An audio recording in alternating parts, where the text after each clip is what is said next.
My parents gave my brother the house he deserved, then texted me to pay the mortgage. I replied, "Ask the owner." 2 days later, their lawyer called me panicking. The text came through while I was reviewing quarterly reports at my desk. Mom's number flashed across my screen with a message that made my coffee taste bitter: mortgage due Friday. Transfer $2,847 to the usual account. No greeting. No explanation. Just an invoice disguised as a motherly text. I stared at those words for a full minute before typing back, "Ask the owner." 3 dots appeared, disappeared, then appeared again. Nothing came through. I set my phone face down and returned to work, but my hands trembled slightly as I clicked through spreadsheets. The whole mess started 6 months earlier when Dad called to announce they were moving to Arizona for his health. He had chronic respiratory issues that worsen each winter in Minnesota, and their doctor recommended a drier climate. I supported the decision completely. What I didn't support was what came next. "We're signing the house over to Derek," Dad said, his tone suggesting this was as natural as breathing. "He needs it more than you do. You've got your career and that fancy condo downtown. Your brother has a family to think about." My brother Derek was 34, 2 years older than me, and had spent the last decade bouncing between sales jobs while his wife Stephanie worked part-time at a yoga studio. They had 2 kids, ages 7 and 5, and rented a decent townhouse in the suburbs. Comfortable, but not extravagant. I lived alone in a 1-bedroom condo I'd saved for years to afford, working 60-hour weeks as a senior analyst at a healthcare consulting firm. No husband, no kids, just me and a career I'd built from scratch after putting myself through college on scholarships and student loans my parents never helped with. "What about the mortgage?" I asked, already knowing the answer would infuriate me. "Well, you've been helping with that for years now. We figured you'd keep doing what you're doing. Just send the money to Derek instead. He'll handle everything else." The sheer audacity left me speechless. For 5 years, I'd been contributing nearly $3,000 monthly to their mortgage after Dad's hours got cut at the manufacturing plant. Mom worked part-time at a library and couldn't cover the gap. Derek contributed exactly nothing, claiming his family expenses were too high. I'd done it because they were my parents, because the house represented their only real asset, because I believed family helped family. I'd delayed my own home purchase, skipped vacations, and lived frugally to keep their roof secure. Now they wanted to gift that house to Derek while I continued paying for it. "You're asking me to fund Derek's inheritance?" My voice came out flat, emotionless. "Don't be dramatic, sweetie. You're doing fine financially. Your brother needs help getting established. This house gives his kids stability." I ended the call without agreeing to anything. That night, I lay awake calculating exactly how much I'd paid toward their mortgage. The number made my stomach turn, over $168,000 across 5 years. 2 weeks later, Dad sent me the deed transfer documents. Derek's name appeared as the sole owner. My name appeared nowhere, despite funding nearly a third of the property's value. The mortgage still had 9 years remaining, with about $140,000 outstanding. I called Mom. "Did you actually sign the house over to Derek?" "Of course we did. We told you we would. Why are you being so difficult about this? I paid almost $170,000 toward that house. And we've appreciated it, honey. But Derek needs it more. You can afford to help your brother." Something crystallized in that moment. Not anger exactly, but clarity. They'd never seen me as their daughter who deserved equity or appreciation. I was a resource to be allocated according to Derek's needs. The pattern had existed my entire life, I realized. Derek got the newer car when we were teenagers because he needed reliable transportation for his job at the movie theater, while I took the bus to my after-school job at the bookstore. Derek got help with his first apartment deposit because he was starting out, while I slept on a friend's couch for 2 months saving money. When he got married, they contributed $15,000 toward the wedding. When I graduated with my master's degree, they sent a card. I'd always been the capable one, the one who'd figure it out, the one who didn't need help. Which apparently meant I existed to provide help without receiving any. I hired a real estate attorney the next day. Margaret Chen had steel gray hair and an office that smelled like lemon polish and old law books. She listened to my situation with the kind of focused attention that costs $400 an hour, taking notes in swift shorthand. "Do you have documentation of your mortgage payments?" she asked. I opened my laptop and showed her 5 years of bank transfers, each labeled Mom and Dad, house payment. Every single month, without fail. She studied the records with narrowed eyes. Did you have any written agreement about these payments? Nothing formal. Dad called it a loan initially, said they'd pay me back when they sold the house. Then it became helping out until things improved. Then just an expectation. Margaret leaned back in her leather chair. Your parents have transferred the property to your brother while you've been making substantial financial contributions. There's a legal concept called unjust enrichment that might apply here. You've conferred a benefit on them with a reasonable expectation of repayment or compensation. Hope flickered in my chest. Can I get my money back? Potentially. We could file a claim against your brother as the current owner or against your parents if they still have assets. But litigation is expensive and emotionally exhausting, especially against family. You're looking at years of depositions, court dates, and legal fees that could easily run $60,000 to $80,000. Even if you win, collecting the judgment would be difficult if they don't have liquid assets. My hope deflated. So I'm just out the money? Not necessarily. Let me ask you this, what's the outstanding mortgage balance? About $140,000. And the house is worth what in today's market? I checked recently. Around $385,000. It's in a good school district, well maintained. 4 bedrooms, 2.5 baths, updated kitchen. My parents took good care of it. Margaret pulled up a calculator, her fingers moving quickly. If you've paid $168,000 and the remaining mortgage is $140,000, you've essentially funded more than half the property's debt. The total original mortgage was probably around $260,000? $265,000. They bought the house 18 years ago and refinanced once. Here's what I suggest: stop making payments. When the mortgage goes into default, the bank will foreclose unless someone brings it current. Your brother is now the legal owner, which makes him legally responsible for that debt. They'll expect me to keep paying regardless of whose name is on the deed. Exactly. Which is why you don't tell them you're stopping. Just stop. When they realize you're not paying, they'll panic. Derek can't afford a $2,847 monthly mortgage on his income. Your parents are on a fixed income in Arizona. Nobody can cover this except you, and you're the only person who won't benefit from doing so. The logic was elegant. Cruel perhaps, but elegant. What happens when it goes into foreclosure? Either Derek finds a way to pay, which seems unlikely, or the bank forecloses and sells the property at auction. Here's where it gets interesting: you could potentially bid on that property yourself. Foreclosure auctions often go below market value. You'd be buying a house you've already invested heavily in, but at least you'd actually own it. How much below market value are we talking? It varies wildly. I've seen properties go for 60% of market value, sometimes even less if there's not much competition. But in a desirable neighborhood with good schools, you might see more bidders. You should be prepared to pay anywhere from $200,000 to $300,000 depending on who shows up. I did the math quickly. Even at $300,000, combined with what I'd already paid, I'd be into the property for $468,000. That was more than market value, but I'd own it outright. I could sell it, rent it, or live in it. The asset would finally be mine. What if someone else outbids me? Margaret's expression turned sympathetic. Then you lose the house and the money you've already paid. That's the risk. But honestly, Emma, you've already lost that money. Your parents gave it to your brother. This is your chance to potentially recoup something. The idea settled over me like cold water. Strategic. Clean. Perfectly legal. They'll hate me for this. Margaret's expression softened. They're already treating you like a bank account, not a daughter. Sometimes family takes advantage because they assume love means unlimited sacrifice. Setting boundaries isn't cruel. It's necessary. And frankly, what they did to you is far worse than anything you're contemplating. I thought about that. About 5 years of sacrificing my own financial goals to support people who then cut me out entirely. About the vacations I didn't take, the furniture I didn't buy, the emergency fund I couldn't fully build because nearly $3,000 disappeared from my account every month. I paid her retainer that afternoon. $5,000 for representation and advice, plus costs. It felt simultaneously extravagant and necessary. The first payment I skipped was March. I simply didn't transfer the money. My finger hovered over the familiar transaction screen on my banking app, the one I'd used like clockwork for 60 consecutive months.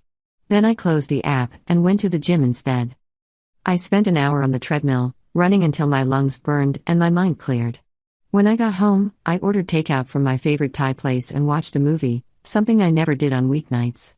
The evening felt strange, almost illicit, like skipping school as a teenager. No one said anything. April came and went. Still silence. I started wondering if they'd even noticed, or if maybe Derek had found some way to cover the payment. But that seemed impossible given his income. I found myself checking my phone obsessively, expecting angry calls or texts. Nothing came. The silence was almost worse than confrontation would have been. My best friend Rachel noticed something was off when we met for lunch. "You seem distracted. Everything okay?" I told her the basics of the situation months ago, how my parents had given the house to Derek. She'd been appropriately outraged on my behalf. Now I filled her in on the rest: the stopped payments, the attorney, the foreclosure plan. "Holy crap," she said, setting down her fork. "You're actually doing it." "I'm actually doing it." "How do you feel?" I considered the question carefully. Terrified. Guilty. But also more at peace than I've been in years. Does that make sense? Complete sense. You've been carrying their financial burden for half a decade while they took you for granted. You're allowed to put yourself first. But Derek's kids. Derek's kids have two parents who can provide for them. You're not responsible for your niece and nephew's housing. Their father is. He accepted a house he couldn't afford. That's on him. Logically, I knew she was right. Emotionally, the guilt still gnawed at me.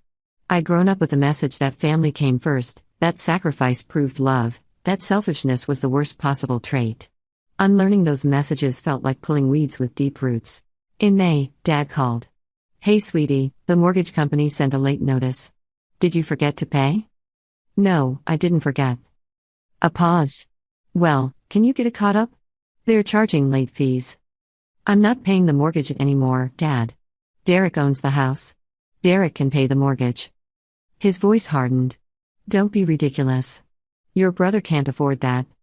Then he shouldn't have accepted a house with a $140,000 mortgage. This is family, not a business transaction. We raised you better than this. The hypocrisy was breathtaking.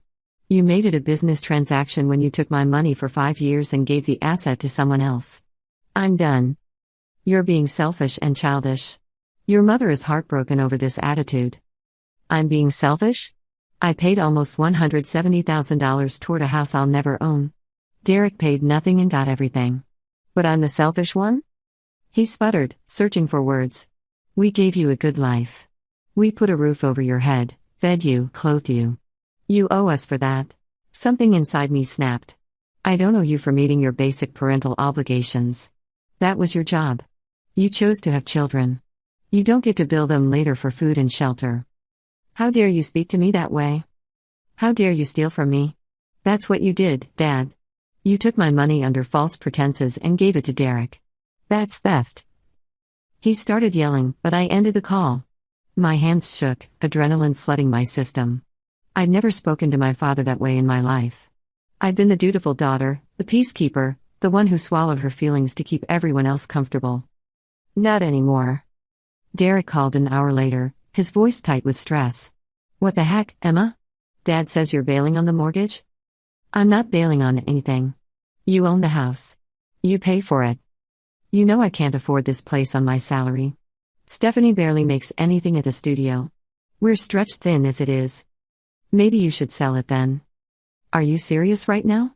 This is my kids' home. Mom and Dad gave this to us for stability. Jenny finally has her own room. Tyler has a backyard to play in.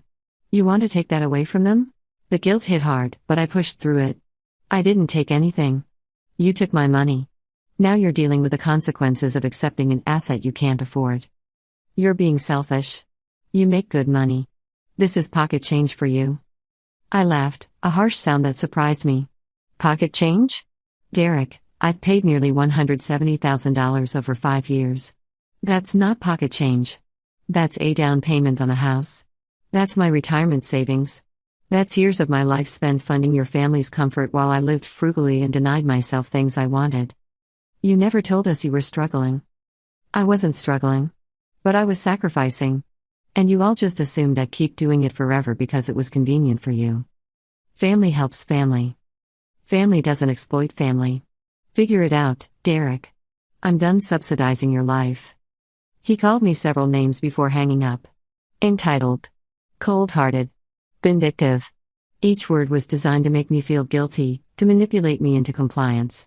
I blocked his number and immediately felt lighter. Mom tried next, her voice quavering with practiced fragility.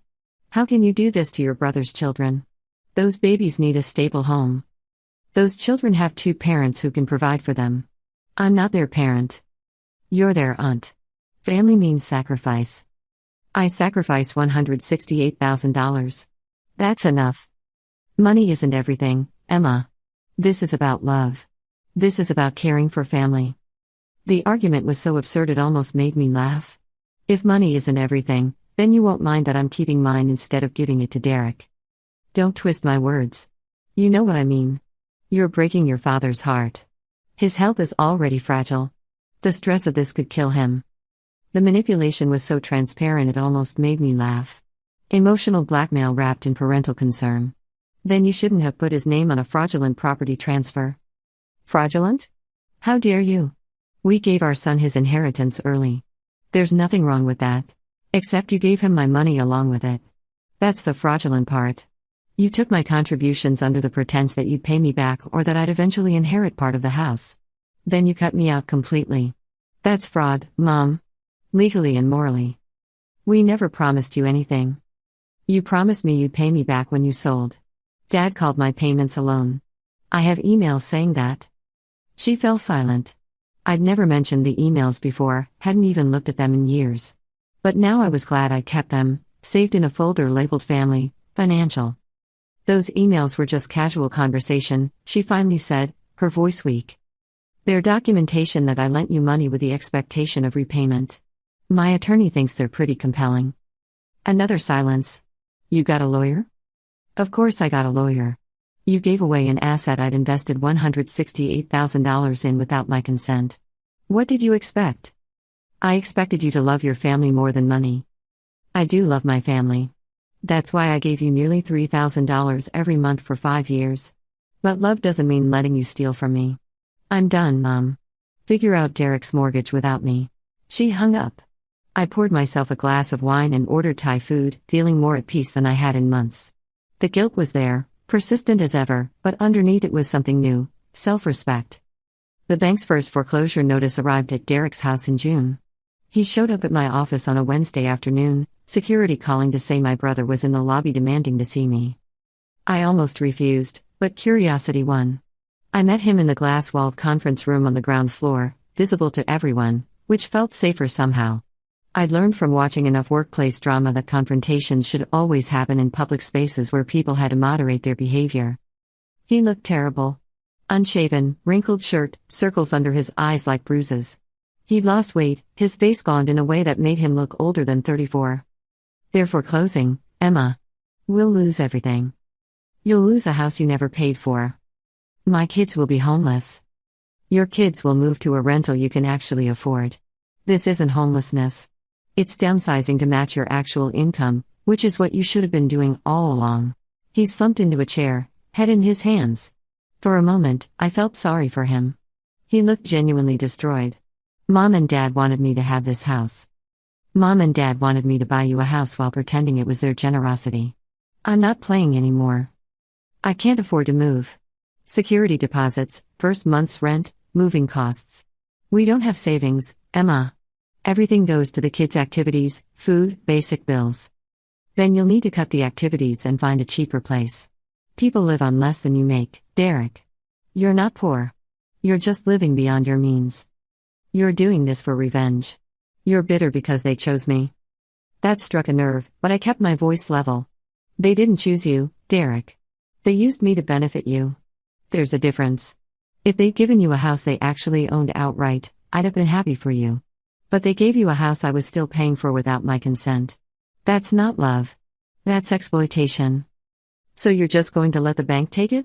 I'm going to let the legal owner deal with his legal obligations. You're a grown adult. Act like one. His face twisted with anger. You know what your problem is? You can't stand that Mom and Dad love me more.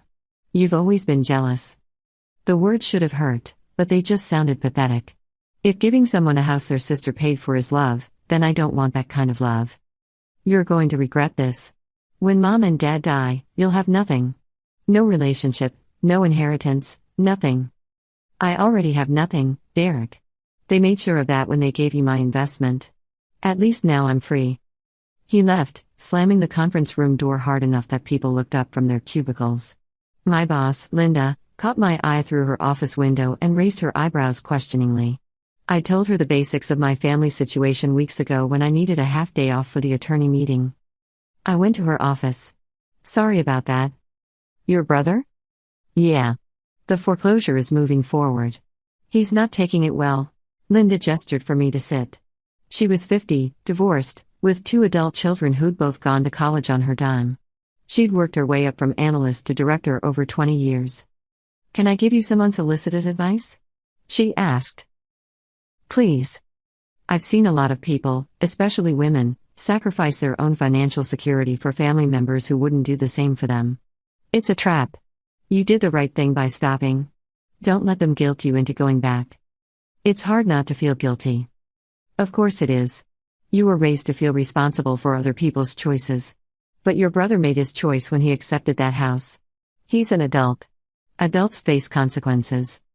Her words settled over me like a warm blanket. Thank you. And Emma? I've watched you work here for 6 years. You're one of the most dedicated, competent people on my team. Don't let your family make you question your worth. I left her office feeling validated in a way my parents had never made me feel. July brought the formal foreclosure proceedings. The auction was scheduled for late August.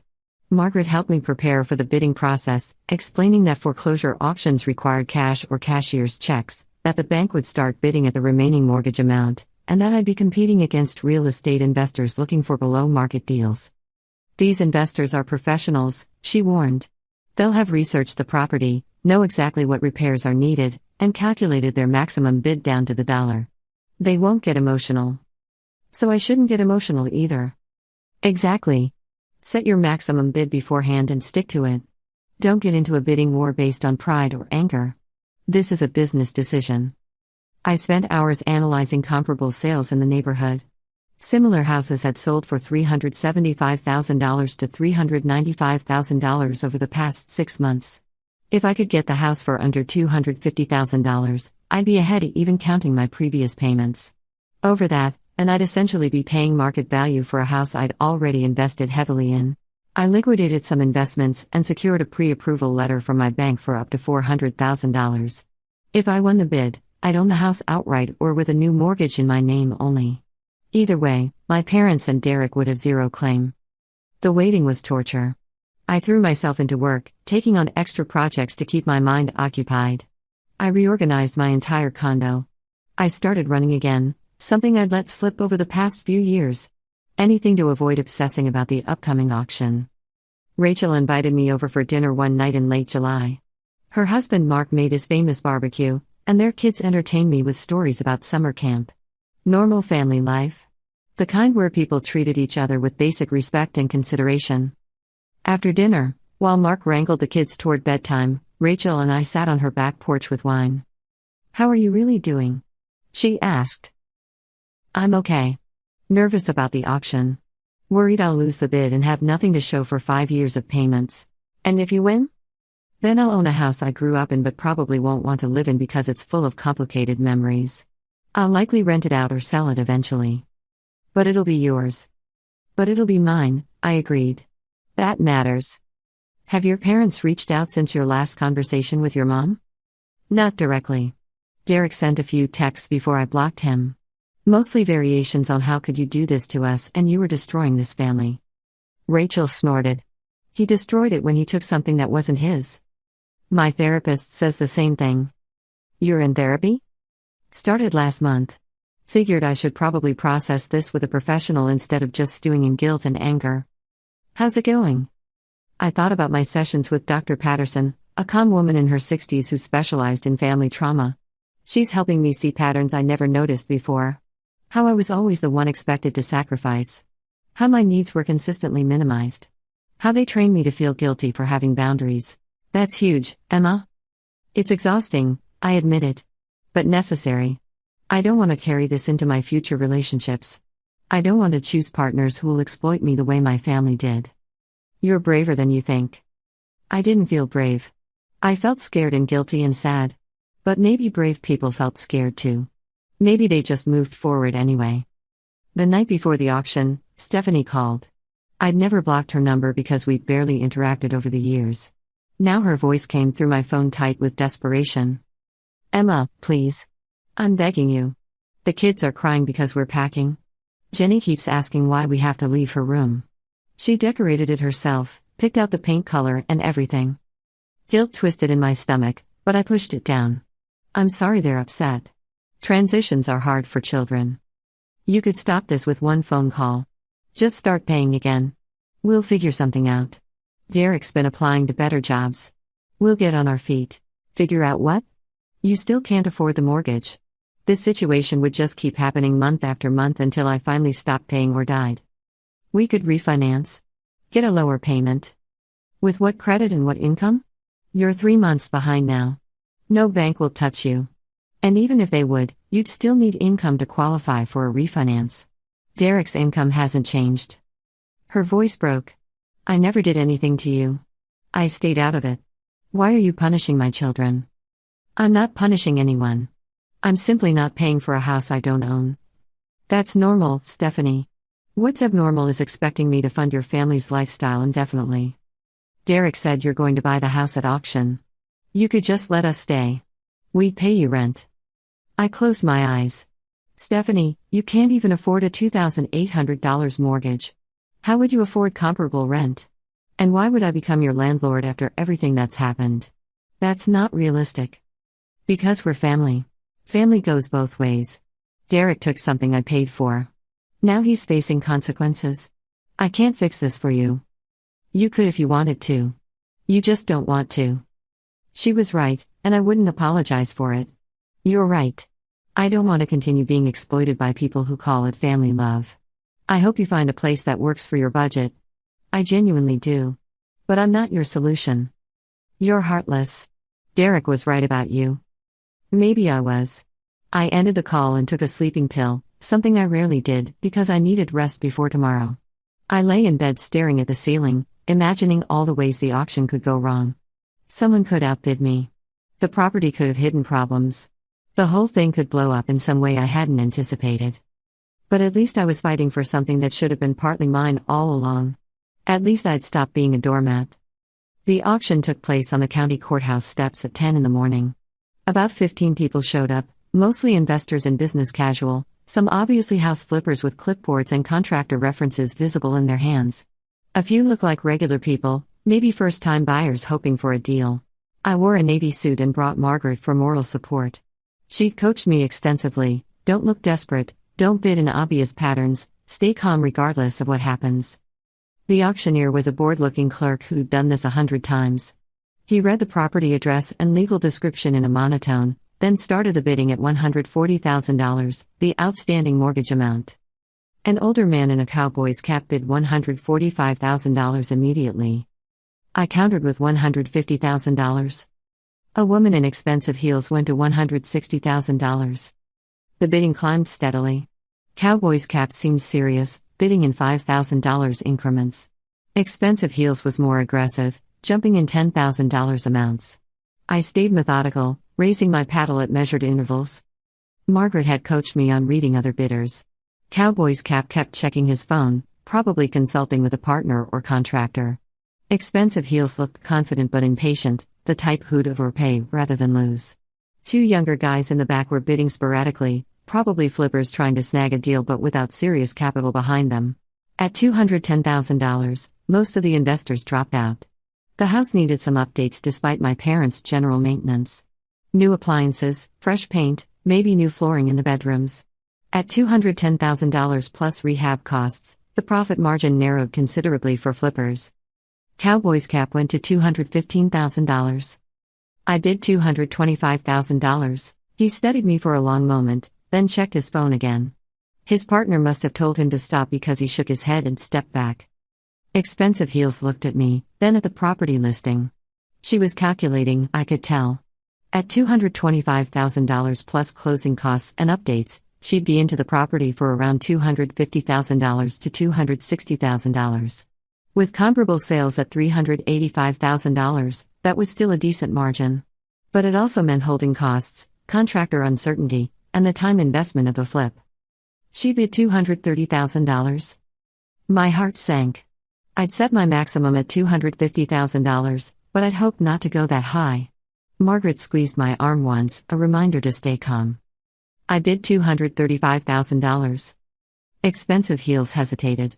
She looked at her phone, probably checking her calculator app. The courthouse steps were silent except for the traffic sounds from the street behind us. She shook her head and stepped back. Going once, the auctioneer droned. Going twice. Sold to bidder 17 for $235,000. Just like that, I owned my childhood home.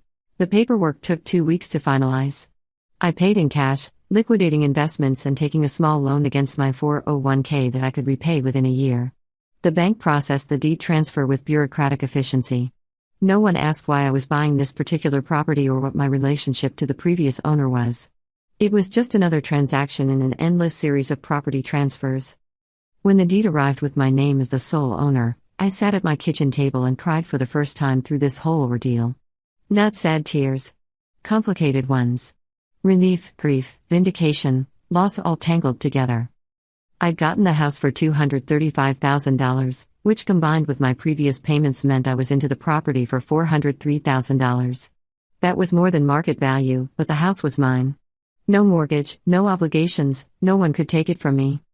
Derek had 30 days to vacate per the foreclosure terms. I didn't contact him. I didn't need to. The eviction notice was delivered by the county sheriff, standard procedure for foreclosed properties. Margaret advised me to stay completely hands-off, to let the legal process unfold without any personal involvement that could be construed as harassment. But my parents' lawyer called exactly 2 days after the auction, just as the title suggested. Ms. Morrison? This is Richard Castellano, attorney for Frank and Susan Morrison. I need to speak with you urgently regarding the property at 847 Oakwood Drive. His voice had that smooth quality lawyers cultivate, professional but with an undertone of aggression. I put him on speaker so Margaret, who was sitting across from me, could hear. What about it? My clients are extremely distressed about the foreclosure. They were under the impression you would continue making payments. Their impression was incorrect. They've now discovered you purchased the property at auction. They believe this constitutes fraud or undue influence. I almost laughed. I bought a foreclosed property at a public auction using my own money. There's nothing fraudulent about that. You deliberately allowed the property to go into foreclosure knowing you intended to purchase it. I stopped making payments on a property I didn't own. The legal owner defaulted on his mortgage. The bank foreclosed following standard procedures. I participated in a public auction where anyone could bid. Every single step was legal and transparent. Margaret gave me a thumbs up. We'd rehearsed this conversation, anticipated every argument he might make. His tone shifted, becoming more conciliatory. Ms. Morrison, I understand there's been family conflict here. But perhaps we can reach an agreement. Your parents are willing to reimburse your past payments if you'll transfer the deed to Derek as originally intended. With what money? They're on Social Security and Dad's pension. They have no assets and no income beyond that. They're willing to set up a payment plan. For $168,000? At their ages and income level? That's not realistic and you know it. They'd be paying me $200 or $300 a month for the next 50 years. I'd never see more than a fraction of what they owe me. Silence. Then, what do you want, Ms. Morrison? The question hung in the air. What did I want? I want the house I paid for. I have it now.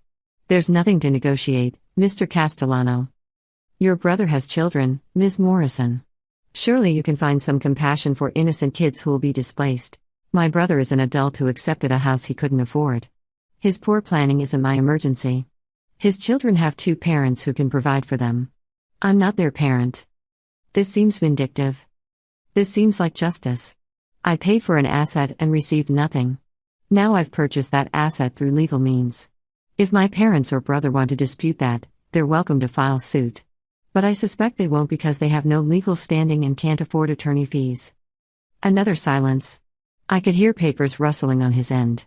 Your parents are quite elderly, Ms. Morrison. The stress of this situation is affecting your father's health. The emotional manipulation was predictable. Then they shouldn't have committed fraud by taking my money and giving my investment to someone else.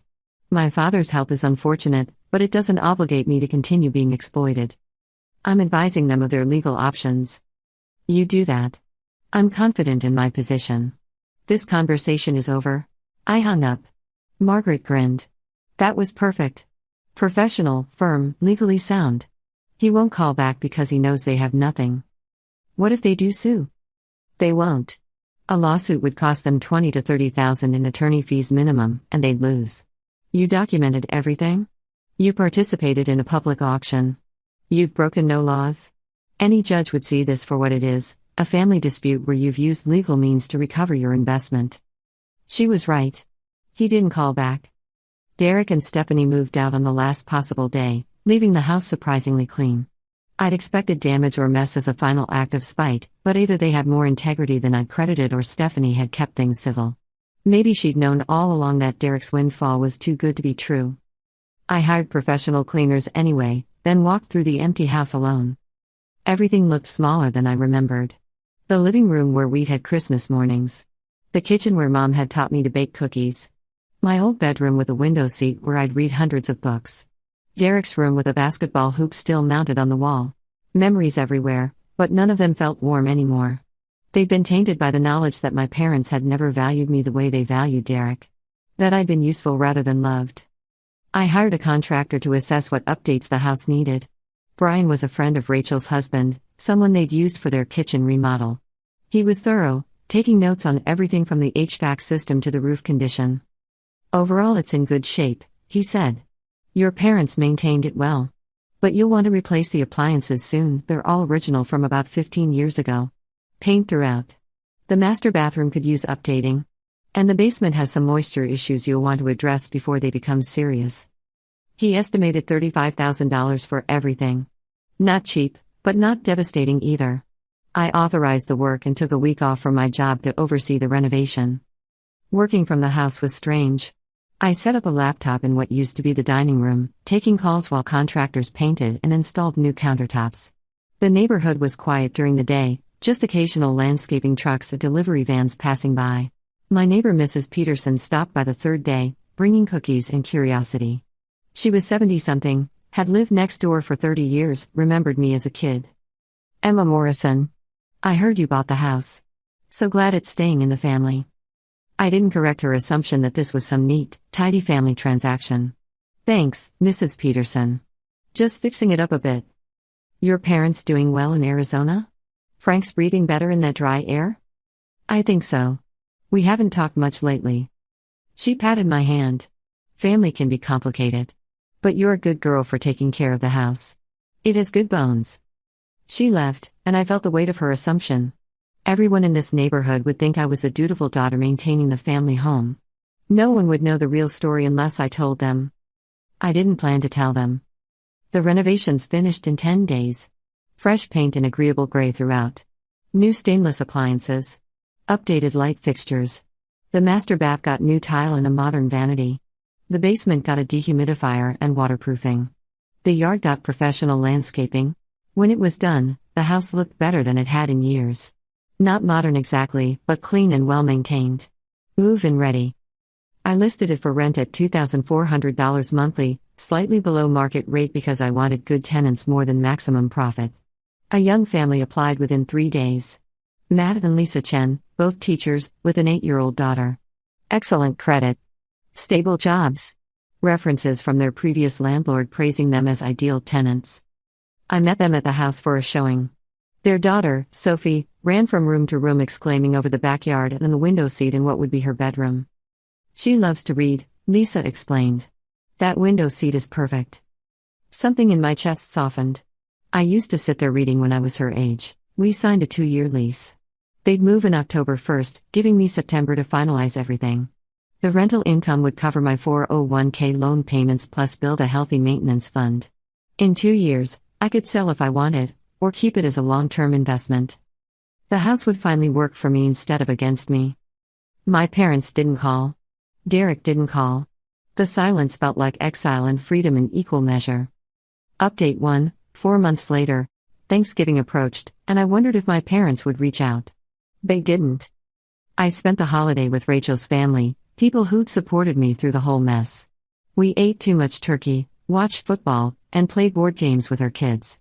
Her mother-in-law asked about my family with genuine concern. "We're not in contact right now," I said simply.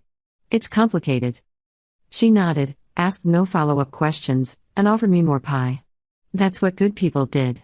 They respected boundaries. The week after Thanksgiving, I got an email from Mom. Not a call. An email. "Emma, your father had a health scare last week. He's fine now, but it made us think about family. We'd like to talk if you're willing. We're sorry things got so complicated. Love, Mom." I stared at that email for 2 days before responding. Part of me wanted to ignore it completely, to let the silence stretch until it became permanent. But another part, the part that still remembered being loved as a child before everything got twisted, wanted to believe change was possible. "I'm glad Dad is okay. I'm not ready to talk yet. I need more time." Her response came within an hour. "We understand. We do love you, even if we didn't show it well. Whenever you're ready." It wasn't an apology exactly. It didn't acknowledge what they'd done or take responsibility. But it was something. A small crack in the wall. I saved the email but didn't respond again. Dr. Patterson and I discussed it in our next session. How did reading that make you feel? Confused. Angry that it wasn't a real apology. But also sad because I miss having parents. You're allowed to have complicated feelings. You're allowed to miss them and still maintain your boundaries. When will I know if I'm ready to reconcile? She smiled gently. When the thought of talking to them doesn't fill you with dread or anger. When you can imagine a relationship based on mutual respect rather than obligation. You're not there yet. She was right. I wasn't there yet. Christmas came and went. I sent them a card with a generic message and a gift card to a nice restaurant in Phoenix. They sent me a card too, signed by both of them, with a note saying they missed me. I missed them too, in complicated ways. But I didn't miss being their ATM. I didn't miss feeling less valued than Derek. I didn't miss the guilt and obligation that had defined our relationship for years. In January, Derek sent a friend request on social media. I ignored it for a week, then accepted it out of curiosity. His profile showed pictures of his family in a smaller house, modest but nice. Ranch style, maybe 3 bedrooms, smaller yard. The kids looked happy. Stephanie had started teaching more yoga classes. Derek's profile said he was working at a medical supply company in sales, which seemed more stable than his previous jobs. They looked like they were surviving. Maybe even growing from being forced to live within their actual means. I didn't message him. Just observed from a distance, watching their life unfold in curated social media posts. In February, my tenant Lisa called with a maintenance issue. A pipe had burst in the upstairs bathroom, causing water damage to the ceiling below. I drove out there immediately, meeting the plumber and contractor, handling everything with the efficiency I'd learned from managing my own place. Standing in that bathroom, the same one where I'd gotten ready for prom and practiced makeup as a teenager, I felt a strange peace. This house was mine now. Not through guilt or obligation, but through my own choices and money. I'd earned every square foot. The repairs cost $3,800. I paid it without flinching because I had the rental income and emergency fund for exactly this purpose. The Kins were apologetic and grateful, and I assured them these things happened. "You're an amazing landlord," Lisa said. "So responsive. We really appreciate it." Her words meant more than she probably realized. I turned a toxic situation into something positive. I was a good landlord because I'd chosen to be, not because I was obligated. Update 2, 8 months later. My parents reached out again in March, this time with a phone call I actually answered. "Hi sweetie," Mom said, her voice uncertain. "I hope we're not bothering you." "It's fine. What's up?" "We wanted you to know Derek and Stephanie are doing better. He got promoted at his new job. They're managing." "That's good. I'm happy for them." A pause. "We've been thinking a lot about what happened. Your father and I. We handled things badly." I waited, not making it easier. "We took advantage of your generosity," Dad's voice joined in. They had me on speaker. "We told ourselves we were helping Derek, but we weren't being fair to you. You'd been so responsible, so successful, that we just assumed you'd always be okay without us. We forgot that being capable doesn't mean you don't deserve consideration." My throat tightened. "I needed you to see me, not just use me. We see that now, Mom said softly.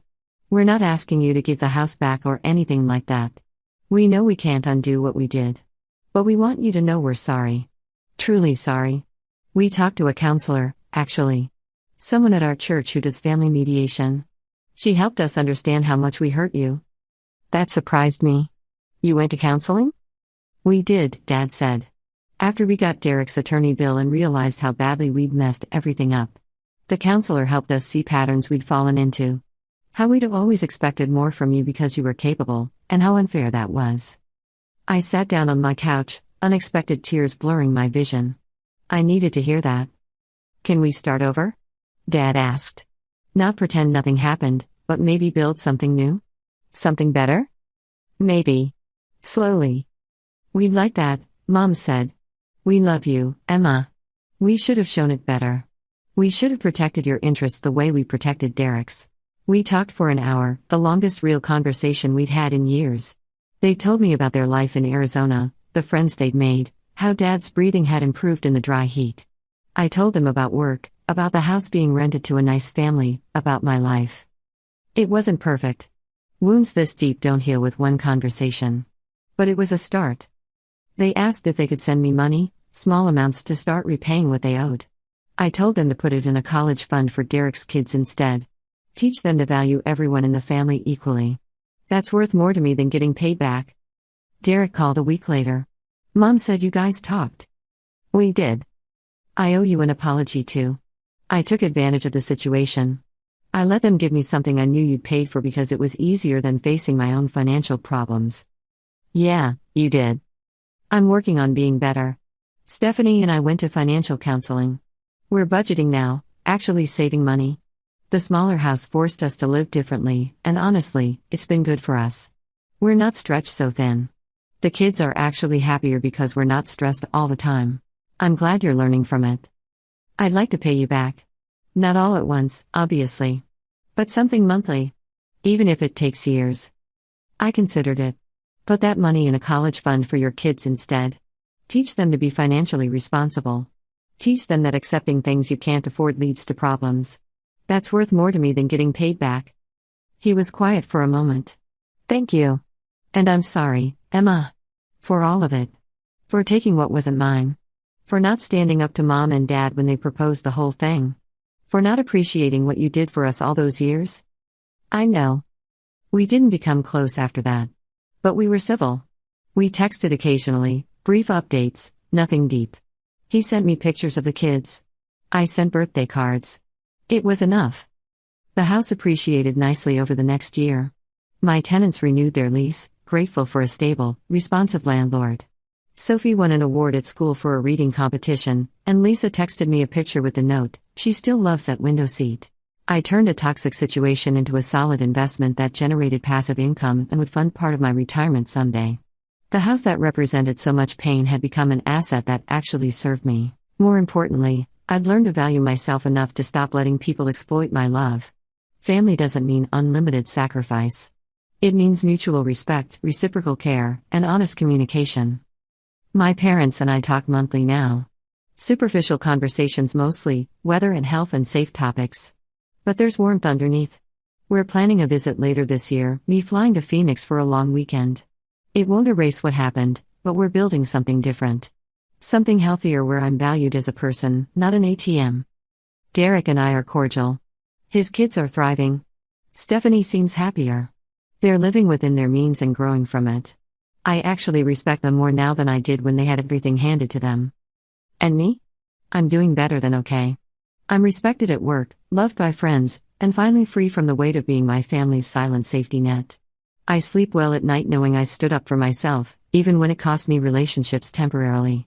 The house stands as a reminder that I'm worth advocating for, that boundaries aren't cruelty, and that sometimes the most loving thing you can do is refuse to enable dysfunction. I'm proud of that. Proud of me. Last month, Rachel and I celebrated my birthday with dinner at my favorite restaurant. Over dessert, she raised her glass to Emma, who taught us all that loving yourself isn't selfish, it's necessary.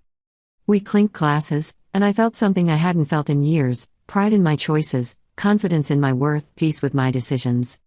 The journey from doormat to homeowner both literally and metaphorically, had been painful. But I'd emerged stronger, clearer about my values, and unwilling to settle for less than I deserved. And that was worth every difficult conversation, every sleepless night, every moment of guilt and doubt. Sometimes the greatest gift we can give ourselves is the courage to stop sacrificing our worth on the altar of other people's expectations. Family love should never require us to diminish ourselves, and true reconciliation can only begin when everyone involved learns to honor each other's value. The relationships that survive our boundaries are the ones worth keeping, because they're built on respect rather than exploitation. Your needs matter just as much as anyone else's, and protecting your peace isn't selfish, it's necessary. When you finally choose yourself, you teach others how you deserve to be treated, and sometimes that lesson creates space for real love to finally grow.